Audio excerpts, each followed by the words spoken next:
जय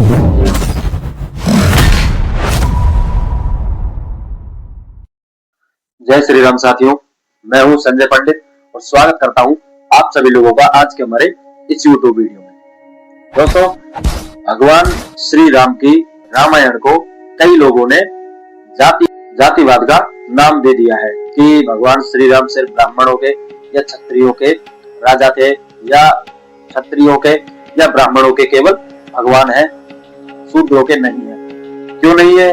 क्योंकि उन्होंने शंबुक ऋषि की हत्या कर दी थी। शंबुक ऋषि जब तपस्या कर रहे थे तो उन्होंने शंबुक ऋषि को यह कहकर मार डाला कि तुम एक शूद्र हो और तपस्या करना केवल ब्राह्मण का कर्म है, ब्राह्मण का धर्म है। इस बात के ऊपर भगवान श्री राम ने शंबुक ऋषि को मार डाला। ऐसा कई लोग कहते हैं जो जातिवाद को बढ़ावा देते हैं, लेकिन ना ही रामचरितमानस में यह बात सिद्ध हुई है और ना ही वाल्मीकि रामायण में यह बात सिद्ध हुई है। आज की हमारी ये वीडियो इसी टॉपिक के ऊपर होने वाली है, इसलिए वीडियो को लास्ट तक जरूर देखिए। जब भगवान श्री राम को मर्यादा पुरुषोत्तम कहा जाता है तो वे कैसे किसी की भी हत्या कर सकते हैं, वो भी सिर्फ जातिवाद के ऊपर। तो रामायण के 3 प्रमुख संस्करण माने जाते हैं।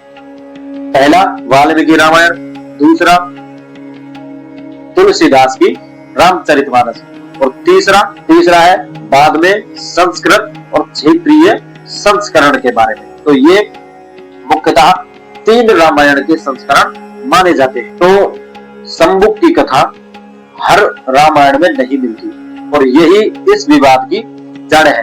कथा मिलती है हमें उत्तरकांड में कि अयोध्या में एक ब्राह्मण का बालक मर जाता है। वह राजा राम से शिकायत करता है, यानी कि अयोध्या में एक ब्राह्मण का बालक मर जाता है। तो उसके पिता भगवान श्री राम से, यानी कि जो राजा राम है, उनसे शिकायत करते हैं। वो ऋषि बताते हैं कि कोई अधिकारहीन व्यक्ति तपस्या कर रहा है। उसकी शिकायत सुनने के बाद भगवान श्री राम खोज करने के लिए निकल जाते हैं उस ऋषि को अपने साथ लेकर। तब उन्हें शंबुक नाम का ऋषि मिलता है जो कि एक पेड़ के ऊपर उल्टा लटक कर तपस्या कर रहा होता है और उस तपस्वी को शूद्र बताया जाता है। और कथा के अनुसार भगवान श्री राम उस शंबुक ऋषि को ये कहकर उसका वध कर देते हैं कि तुम एक शूद्र हो, तुम्हें तपस्या करने का कोई अधिकार नहीं है। और जब शंबुक ऋषि का वध कर देते हैं तो उस ब्राह्मण बालक का पुनर्जन्म हो जाता है, यानी कि वो बालक पुनः जीवित हो जाता है। तो ये सारी बातें मिथ है, अनलॉजिकल बातें हैं कि किसी के खाने से यदि किसी और का पेट भर जाए तो यह तो बात लॉजिकली संभव नहीं है। लेकिन उत्तरकांड में वाल्मीकि रामायण में यह कथा है। अब ध्यान से समझिए कि वाल्मीकि रामायण के उत्तरकांड को संदिग्ध माना जाता है। कई विद्वानों का मानना है कि उत्तरकांड बाद में जोड़ा गया है, ना कि यह कोई रामायण का हिस्सा रहा है। और अगर मूल रामायण में यह बात थी नहीं तो आरोप राम पर कैसे? अब आते हैं तुलसीदास की रामचरितमानस पर। तो तुलसीदास की रामचरितमानस में शंबुक वध का कोई भी स्पष्ट रूप से वर्णन नहीं दिया गया है। शंबुक नामक ऋषि का वहां पर कहीं भी उल्लेख नहीं मिलता है, बल्कि तुलसीदास तो भगवान श्री राम को करुणा, भक्ति और क्षमता का प्रतीक बताते हैं। और अगर यह शंबुक ऋषि वाली घटना इतनी ही महत्वपूर्ण होती तो तुलसीदास भी इस कथा को अपनी रामचरितमानस में अवश्य लिखते। श्री राम जातिवाद को बढ़ावा देते तो ना ही वो निषाद राज के साथ बैठ कर जाते, ना ही वो केवट की नाव पर बैठते और ना ही सबरी के झूठे बेर खाते। क्योंकि भगवान श्री राम करुणा के अवतार है, पुरुषोत्तम के अवतार है। उन्होंने मनुष्यों को मर्यादा में रहना सिखाया है, उन्होंने मनुष्यों को जीवन का सुगम मार्ग बतलाया है।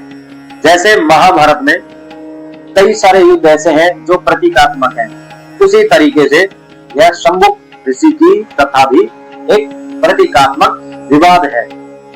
रामायण में चाहे वाल्मीकि रामायण हो या तुलसीदास की रामायण हो, कहीं पर भी स्पष्ट रूप से शंबुक वध का कोई भी वर्णन नहीं दिया गया है, क्योंकि भगवान श्री राम जगत के पालनहार हैं।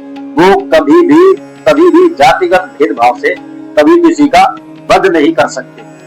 और इस कथा का प्रामाणिक उत्तर वाल्मीकि रामायण में स्पष्ट रूप से नहीं है कि सम्मुख ऋषि की हत्या भगवान श्री राम के हाथों से हुई है। यह तो सिर्फ उत्तरकांड में जोड़ा गया है, क्योंकि उत्तरकांड रामायण के कई सदियों बाद जोड़ा गया माना जाता है। तो इसीलिए रामायण के उत्तरकांड को विवादित समझा जाता है और श्रीमद तुलसीदास गोस्वामी की रामचरितमानस में सम्मुख वध का कोई भी स्पष्ट रूप से वर्णन नहीं किया हुआ है। जिस ब्राह्मण बालक की हत्या हुई, उस ब्राह्मण बालक का नाम उस ग्रंथ के अंदर कहीं नहीं मिलता है और ना ही उस ऋषि का नाम मिलता है जो कि भगवान श्री राम के पास अपनी शिकायत लेकर जाते हैं। तो ना ही उस बालक का नाम है कहीं पर, ना उसके पिता का नाम है, ना उसके कहीं गोत्र का नाम है, ना कोई ऋषि परंपरा का नाम है और ना ही उसका कोई वंश विवरण है। बस कथा में शूद्रों को नीचा दिखाने और ब्राह्मण को ऊंचा दिखाने के लिए यह लिख दिया गया था कि एक शूद्र के तपस्या करने से एक ब्राह्मण बालक की मृत्यु हो जाती है। यहाँ तक कि रामायण के छोटे पात्रों के भी नाम है, जैसे कि निषाद राज, सबरी, जटायु, अहिल्या। इन सभी छोटे पात्रों के नाम है, लेकिन उस ब्राह्मण का न उस ब्राह्मण के बालक का कहीं पर भी स्पष्ट रूप से नाम नहीं दिया गया है। तो इसका मतलब सिद्ध होता है कि यह कथा रामायण में नहीं है।